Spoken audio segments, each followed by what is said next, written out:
Christine Lagarde ha dicho un poco de todo en esa rueda de prensa. Para los que esperaban a una Lagarde más hawkish, ha sido sorprendentemente dovish, y viceversa. Para los que la esperaban demasiado dovish, pues también ha dicho un poquito para los hawkish. Es decir, un poquito para todo el mundo, para los gustos de todos. Porque hoy Christine Lagarde ha dicho que no se compromete a ningún camino concreto con respecto a los tipos de interés, pero que ya la mayoría de gobernadores quiere bajar los tipos en junio. Entonces, ¿esto qué quiere decir? Bueno, pues vamos a preguntárselo a Daniel Lacalle, economista jefe de Tresis. Daniel, muy buenas tardes. Muy buenas tardes, ¿qué tal? Bueno, ¿cuál es el titular con el que te quedas de Christine Lagarde? Porque decía un poco de todo, ¿no? Teníamos, por ejemplo, al euro subiendo, a las rentabilidades de los bonos bajando, que es un poco lo contrario, ¿no? Teniendo en cuenta que el euro sube en el momento en el que piense que el Banco Central Europeo no va a bajar los tipos demasiado pronto, pero los rendimientos bajan si los tipos van a bajar pronto. Entonces, creo que hay señales un poco contrarias de Lagarde. Bueno, yo creo que el titular es sin noticias desde Frankfurt, ¿no? Yo creo que lo que ha dicho es nada. Ha dicho que el que quiere interpretar que ha dicho que va a bajar los tipos, pues como tú bien has dicho, pues va a interpretar que va a bajar los tipos, y el que quiere interpretar que los va a subir, pues tampoco, porque no lo ha dicho. Pero yo creo que aquí el factor más importante es que la idea por parte del mercado de que el Banco Central Europeo va a tomar una decisión de bajada de tipos antes de que lo haga la Reserva Federal es muy complicada. Yo creo que eso es lo que te está diciendo el mercado.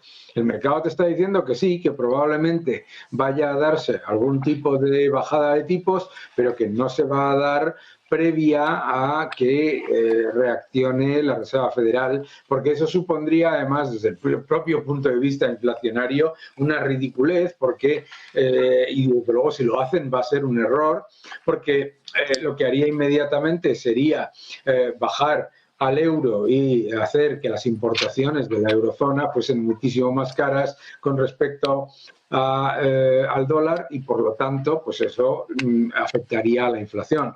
Pero yo creo que en cualquier caso el problema del Banco Central Europeo es que tiene que dar un mensaje de, digamos, de optimismo a los que quieren bajadas de tipos, cuando sabe perfectamente que bajar los tipos en un entorno en el que, bueno, yo es que lo acabo de mirar y es que se me saltan los ojos. O sea, aquí está todo el mundo hablando de que es que hay que ver la dura que es la política monetaria del Banco Central Europeo, y nos están diciendo que van a continuar invirtiendo al 100% el principal de todos los bonos que venzan, y que además van a reducirlo en la segunda parte del año a 7.500 millones mensuales, ¿no?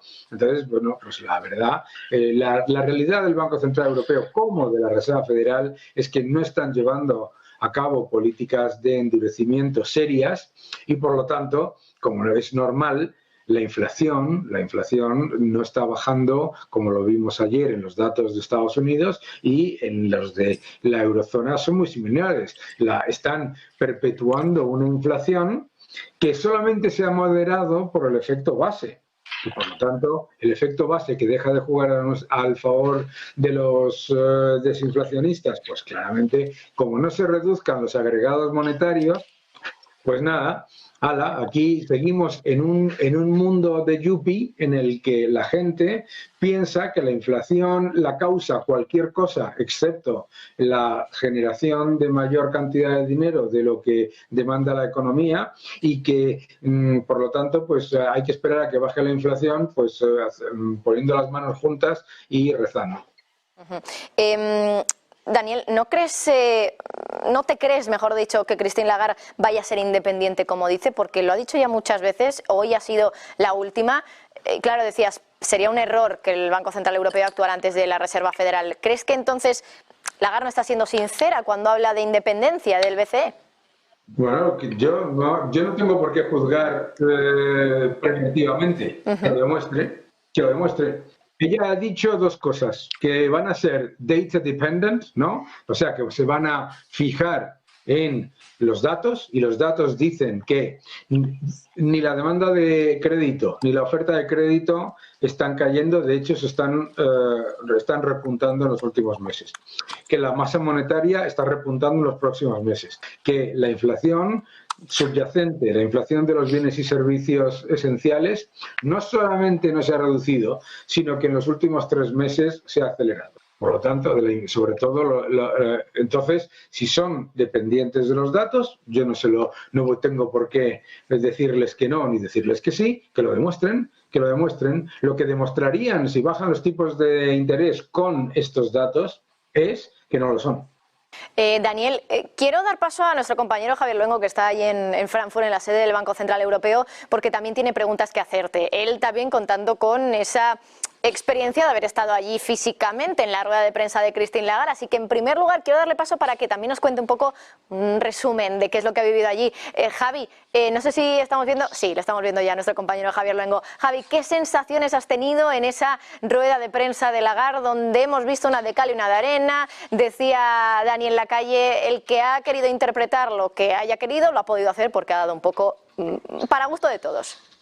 Sí, bueno, al final eso termina por ser la tónica general de cualquier rueda de prensa que ofrece Christine Lagarde, el decir mucho, hablar al menos durante casi 45 minutos seguidos, pero sin decir nada, valga la redundancia, a las claras. Hoy ha asumido, por ejemplo, que sí que hay división dentro del Consejo de Gobierno, que hay palomas, que hay halcones que cada vez son más beligerantes, cuyas posiciones chocan de una manera mucho más abierta, porque nos decía, en esta reunión de abril ya hay quien sobre los datos que tenemos con los datos que tenemos sobre la mesa justifica una bajada de tipos de interés. ¿Qué pasa? Que ella dice que de momento habrá que esperar a junio, que es en lo que han confluido la mayoría, que con las nuevas proyecciones macroeconómicas se podrá decidir de una mejor manera, actualizando el cuadro macro que se ofreció durante la pasada reunión del mes de marzo, y con un mensaje, aparte de ese de independencia de la Reserva Federal que comentabas, Marta, asumiendo que habrá baches sobre la economía, que el proceso de desinflación no es un continuo en la misma dirección, sino que habrá repuntes puntuales,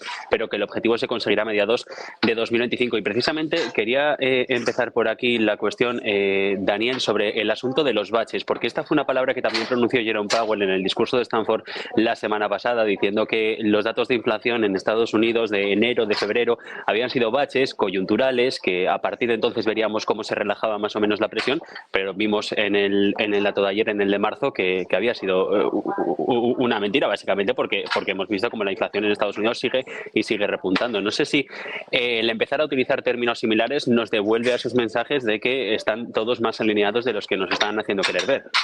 Bueno, yo creo que eso es algo que no entiendo por qué se genera ese debate en el mercado, que los bancos centrales están todos alineados y lo van a seguir estando. Yo creo que no debería ser debatible, pero bueno, oye, pues la gente parece haber generado una serie de expectativas que luego yo creo que no se dan. A mí me interesa el concepto este de baches.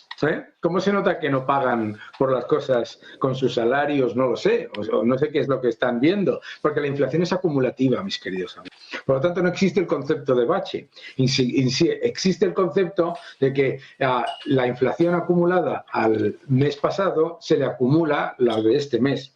Entonces, ese concepto de baches, en una inflación que no es que los precios bajen, es que moderan el ritmo de subida. Entonces, me parece que nos están intentando acostumbrar a una narrativa en la que la gente, digamos, claudique y acepte que un 3,6% de inflación es más o menos, el otro día decía alguien, más o menos en línea con el objetivo. Hombre, más o menos en línea con el objetivo, ¿no? ¿Sabes? Entonces yo creo que nos están intentando acostumbrar a la idea de que la inflación persistente son factores exógenos. La inflación persistente solamente se puede generar porque la cantidad de dinero esté muy por encima de la demandada. Lo único que puede hacer que los precios, no solamente agregados, se suban, sino que una vez que hayan subido, como es lo que ha ocurrido, continúen subiendo, es la pérdida del poder adquisitivo de la moneda. Entonces, nos están intentando cada vez vender cosas distintas. Primero nos dijeron el concepto de la inflación por efectos, por los shocks de oferta, ¿no? Se acabaron los shocks de oferta y la inflación sigue subiendo, aunque más lento. Nos dijeron que era por culpa de la guerra de Ucrania. Se acabó la guerra, los efectos de la guerra en el 99% de las materias primas y, oh sorpresa, la inflación sigue subiendo. Sí, de hecho, Daniel hoy ha dicho que el mayor riesgo a que la inflación siga al alza ha dejado de ser Ucrania y ha empezado a ser Oriente Medio. Claro, no sé hasta qué punto vamos a ir concatenando conflictos y justificando, pues al final, que la política monetaria no está teniendo el efecto deseado. Hombre, claro, o sea, la culpa es de Oriente Medio, la culpa es de la guerra de Ucrania, la culpa es de China que está abierta, la culpa es de China que está cerrada, la culpa es de todo, la culpa es de todo excepto del que crea la cantidad de dinero que supera a la demanda en el sistema. Entonces, la narrativa es que te tienes que acostumbrar a la idea de que la causa de los precios es toda y cualquier cosa, excepto la única que puede hacer que los precios suban, se consoliden y continúen subiendo a posteriori. Porque claro, dile tú, si la guerra de Oriente Medio, con todos mis respetos, tiene muchísimo impacto en el dato de inflación de ayer de Estados Unidos, donde la inflación por alojamiento se ha disparado intermensual, ¿no? O sea, pero vuelvo a repetir algo, es que nos intentan decir, no, mire, es que no se da usted cuenta, es que tiene que mirar la inflación de manufacturas, pero no la de servicios. Bueno, es que la de servicios es por culpa de que llega la inmigración y consume mucho. Bueno, es que es por cualquier cosa, excepto el dato de que han aumentado la masa monetaria de manera absolutamente desproporcionada en el año 2020, más de un 23%, todos los bancos centrales a la vez, y que hoy, casi 4 años después, de hecho vamos a cumplir 4 años después este mes, 4 años después, prácticamente solamente se ha reducido un 5% desde máximo. Eso es lo único que te están intentando. Entonces, a mí es que un banco central que no me habla de agregados monetarios es como un chef que no me habla de ingredientes, es como un taller que no me habla de componentes, es como una cadena de televisión que no me habla de información. ¿De qué me están contando? ¿No? Entonces, bueno, pues nada, vamos a seguir con esta narrativa neo-keynesiana de que la culpa de la inflación es de todos, menos de esto. Y por otro lado, además, son incoherentes. Porque si todos esos factores que ella dice fueran los culpables de la inflación, entonces no tendría que mantener los tipos, ¿verdad? ¿Qué clase de tonterías es esta? Que dicen, la inflación no tiene nada que ver con nosotros, pero vamos a reducir el balance y vamos a bajar tipos. Claro.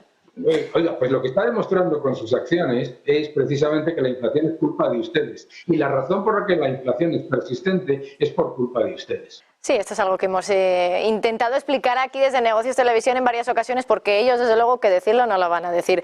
Daniel Lacalle. No, y además hay todo un engranaje de consenso que obviamente vive de que se inflen los activos monetarios, que se inflen las bolsas, etcétera, de manera desproporcionada, que te intenta también convencer de lo contrario. Pues Daniel Lacalle, nos quedamos sin tiempo, hay muchísimo más que analizar, pero el tiempo ya sabes que tenemos que ajustarnos aquí en televisión. Economista jefe de Tresis, muchísimas gracias como siempre, es un placer contar contigo. Un fuerte abrazo. Otro para ti.